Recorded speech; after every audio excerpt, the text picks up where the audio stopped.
السلام عليكم ورحمة الله وبركاته. نحمده ونصلي على رسوله الكريم. أما بعد فأعوذ بالله من الشيطان الرجيم. بسم الله الرحمن الرحيم. يا أيها الذين آمنوا توبوا إلى الله توبة نصوحا. قال النبي صلى الله عليه وسلم: أخلص دينك يكفيك العمل القليل. صدق الله العظيم وصدق رسوله النبي الكريم ونحن على ذلك لمن الشاهدين والشاكرين والحمد لله رب العالمين. الحمد لله, সমস্ত প্রশংসা মহান আল্লাহ তাআলার জন্য, যিনি এই বিশ্ব মানবতাকে এবং গোটা জাহানকে সৃষ্টি করেছেন মানুষের কল্যাণের জন্য। আজকে আমার বিষয় হলো মানুষ কিভাবে তাওবা করে সঠিক পথে ফিরে আসতে পারে, সে ব্যাপারে কিছু কথাবার্তা বলার জন্য আমাকে বলা হয়েছে। প্রিয় শ্রোতা বন্ধুগণ, আমি যে কথাটা বলতে যাচ্ছি সেই কথাটি হলো, আল্লাহ তাআলা রব্বুল আলামিন পবিত্র কালামুল্লাহ শরীফের মধ্যে বলেছেন, ইয়া আইয়ুহাল্লাযীনা আমানু তুবু ইলাল্লাহি তাওবাতান নাসুহা।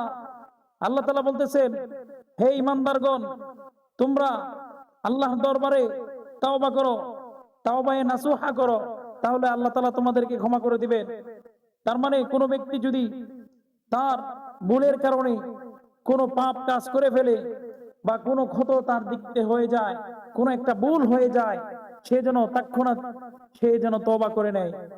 এই আল্লাহ তাআলা আয়াতটা নাজিল করছেন এই জন্য, যেন তার বান্দা গুনাহ করার পরে তার ভিতরে যেন কোনো একটা অনুশোচনা আসে, সে যেন তার এই ভুল পথ থেকে ফিরে এসে সঠিক পথের মধ্যে আসতে পারে। সেজন্য আল্লাহ তাআলা রব্বুল আলামিন এই আয়াতটিকে নাজিল করেছেন। বন্ধুগণ, এই আয়াতের তাৎপর্য এবং এটার মর্যাদা বুঝতে হলে আমাদের একটা ঘটনা শুনতে হবে। ঘটনাটি হলো হযরত ইব্রাহিম ইবনে আদহাম রাহমাতুল্লাহ আলাইহি। ইব্রাহিম ইবনে আদহাম রাহমাতুল্লাহ আলাইহি ছিলেন একজন বিখ্যাত, একজন বুজুর্গ এবং ওয়ালি ছিলেন। আল্লাহ তাআলা রব্বুল আলামিন তাকে একটা বাদশাহী দান করেছিলেন। তিনি বলক শহরের একজন বাদশা ছিলেন। তিনি শাহী মহল ছেড়ে দিয়ে তিনি জঙ্গলকে বা জঙ্গলাকে সে বাছাই করে নিয়েছিল যে আমি আল্লাহকে পাওয়ার জন্য জঙ্গলে চলে যাব। ইনি এত বড় একজন বুজুর্গ ব্যক্তি ছিলেন, এত বড় একজন সম্রাট ছিলেন, তার সময়ে জগৎ বিখ্যাত একজন ওলি ছিলেন তিনি। তার সময়ে একজন যুবক তার কাছে এসে বলল যে, হুজুর, আমার তো গুনাহ করতে ভালো লাগে, আমি গুনাহ করতে ভালোবাসি, গুনাহ আমি কিছুতেই ছাড়তে পারছি না, আমাকে এমন কিছু টিপস দেন, এমন কিছু নাসিহা করুন যেন আমি এই গুনাহের পথ থেকে ফিরে আসতে পারি। ইব্রাহিম ইবনে আদহাম রাহমাতুল্লাহ আলাইহি বললেন, যুবক, তুমি যদি গুনাহ ছাড়তে চাও তাহলে অবশ্যই তোমার 5টা কথা মনে রাখতে হবে। এই 5টা কথার 5টা প্রশ্নের উত্তর তুমি আমাকে দাও। 1 নাম্বার হলো, তোমার যখন গুনাহ করতে মন চাবে তখন তুমি ওই দিন থেকে আর আল্লাহ তাআলার দেওয়া রিজিক খাবে না। আল্লাহ তাআলা তোমাকে যে রিজিক দিয়েছে, রিজিক বলতে আমরা কি বুঝি? শুধু খাবার না, রিজিক বলতে আমার জীবনে আমার যা কিছু জরুরি, আমার যা কিছু দরকার লাগে, আমার যা কিছু প্রয়োজন, সব কিছুকে রিজিক বলা হয়। এজন্য ইব্রাহিম ইবনে আদহাম রাহমাতুল্লাহ আলাইহি বলতেছেন যে, যুবক, যে সময় তোমার গুনাহ করতে ভালো লাগে, তুমি ভালোবাসো, ওই সময় তোমার যখন গুনাহ হয়ে যাবে তখন তুমি নিয়ত করবে যে আমি আজকে থেকে আর আল্লাহ তাআলার দেওয়া রিজিক খাবো না, ভক্ষণ করব না। যুবকটা বলল, হুজুর, এটা কিভাবে সম্ভব? এটা তো কখনো সম্ভব হতে পারে না। এরপরে ইব্রাহিম ইবনে আদহাম রাহমাতুল্লাহ আলাইহি বলতেছেন যে, 2য় নাম্বার প্রশ্ন হলো, যখন তোমার গুনাহ করতে ভালো লাগে, যখন তোমার দ্বারা কোনো গুনাহ হয়ে যাবে, তখন তুমি এটা মনে করবে যে আমি আল্লাহর জমিনে গুনাহ করব না। এখন ওই লোকটা বলতেছে, হুজুর, আল্লাহর দেওয়া রিজিক না খেয়ে তো কয়েকদিন থাকা যাবে, কয়েকদিন জীবিত থাকা যাবে, কিন্তু আল্লাহর জমিন থেকে বাহিরে গিয়ে আমি কোথায় যাব? এই দুনিয়া কেন, গোটা ভূখণ্ডের মধ্যে গ্যালাক্সি সহ সমস্ত সমস্ত হ্যাঁ, দুনিয়াতে শুধু পৃথিবী একটা দুনিয়া নয়, এই দুনিয়া আখেরাতের একটা দুনিয়া আছে। আবার এই এই আমাদের যেই জগৎটা আছে, এই জগতের নাম হলো সৌরজগৎ।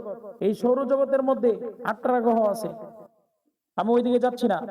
তারপরে হলো যে তুমি আল্লাহর দেওয়া রিজিক খাবা না, আল্লাহর দুনিয়ায় থাকবা না। এরপরে বলতেছে যে তোমাকে যেন তুমি গুনাহ করার সময় আল্লাহ তাআলা যেন তোমাকে না দেখে এমন একটি জায়গার মধ্যে গিয়ে তুমি গুনাহ করবে। তো হুজুর, তার বড় কঠিন হয়ে গেল। আল্লাহ তাআলার ছায়া, আল্লাহ তাআলার নজর, আল্লাহ তাআলা দেখেন না, পৃথিবীর মধ্যে এমন কোন জায়গা নাই।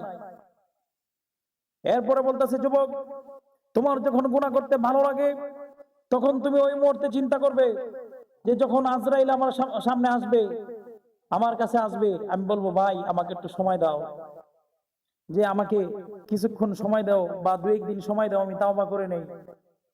তো হুজুর, এটা তো আরো বড় কঠিন, এটা কিভাবে সম্ভব? আজরাইল আলাইহিস সালাম কি কাউকে সময় দেয় নাকি? কোন ব্যক্তিকে, কোন রাজাকে, কোন বাদশাহকে বা কোন ক্ষমতাধর, কোন সুপার পাওয়ার পৃথিবীকেও সে ছাড় দেয় না। সবাইকে সে এক এক করে পৃথিবীর মায়া ত্যাগ করে অন্য এক জগতে নিয়ে যায়। এরপরে বলতেছে যে 5 নম্বর প্রশ্ন হলো, কিয়ামতের ময়দানে যখন আল্লাহ তাআলা রব্বুল আলামিন তোমাকে, যখন আল্লাহ তাআলা রব্বুল আলামিন তোমাকে হ্যাঁ তার সমস্ত বান্দাদেরকে ডাইন হাতে আমলনামা দিবে, তখন তুমি বাম হাতে না নিয়ে ডান হাতে নেবে, আল্লাহ জান্নাতে চলে যাবে। তো হুজুর, এটা কি আমার হাতে নাকি?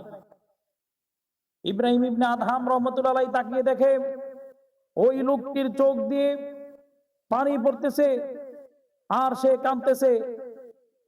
তো ইব্রাহিম ইবনে আদহাম রাহমাতুল্লাহ আলাইহি বললেন যে এখন বলো তুমি কি গুনাহ করতে পারবে? ওই লোকটি বলল যে হুজুর, না, গুনাহ করতে পারবো না, কারণ এতগুলা কথা অমান্য করে কখনো মানুষ গুনাহ করতে পারে না। এজন্য বন্ধুগণ, ইব্রাহিম ইবনে আদহাম রাহমাতুল্লাহ আলাইহি যেই 5টি টিপস দিয়েছেন আমাদেরকে, যদি আমরা এই কথাগুলো অনুসরণ করতে পারি তাহলে আমি মনে করি যে আমাদের জীবন পরিবর্তন হয়ে যাবে। এজন্য গুনাহ ছেড়ে দেন, আস্তাগফিরুল্লাহ ওয়া আতুবু ইলাইহি, এই আমলটা প্রতিদিন করুন। আল্লাহ রাসূল বলছেন, মান লাযিমাল ইস্তিগফার জাআলাল্লাহু লাহু মিন কুল্লি যিকিম মাখরাজা।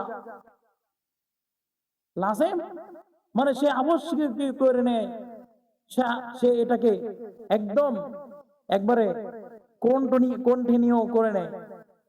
এজন্য বন্ধুগণ, যদি কোনো ব্যক্তি প্রতিদিন 100 বার করে রাত্রে এবং দিনে 100 বার, রাত্রে 100 বার কোন ব্যক্তি যদি ইস্তেগফার করে, তাহলে আল্লাহ তাআলা রব্বুল আলামিন তাকে দুনিয়াতে 5টা পুরস্কার দিবেন। 1 নাম্বার হলো সে যে রিজিক নিয়ে টেনশন করতেছে, টেনশন পেরেশানি, এই পেরেশানি আল্লাহ তাআলা দূর করে দিবেন।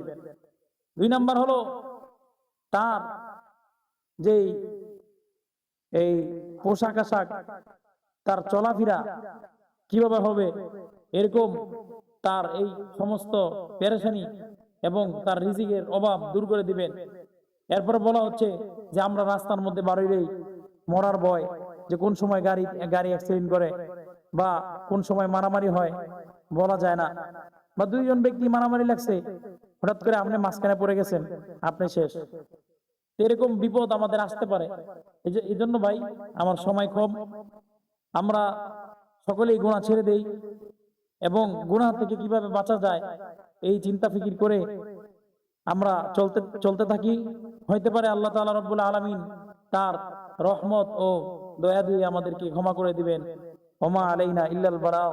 আসসালামু আলাইকুম ওয়া রাহমাতুল্লাহ।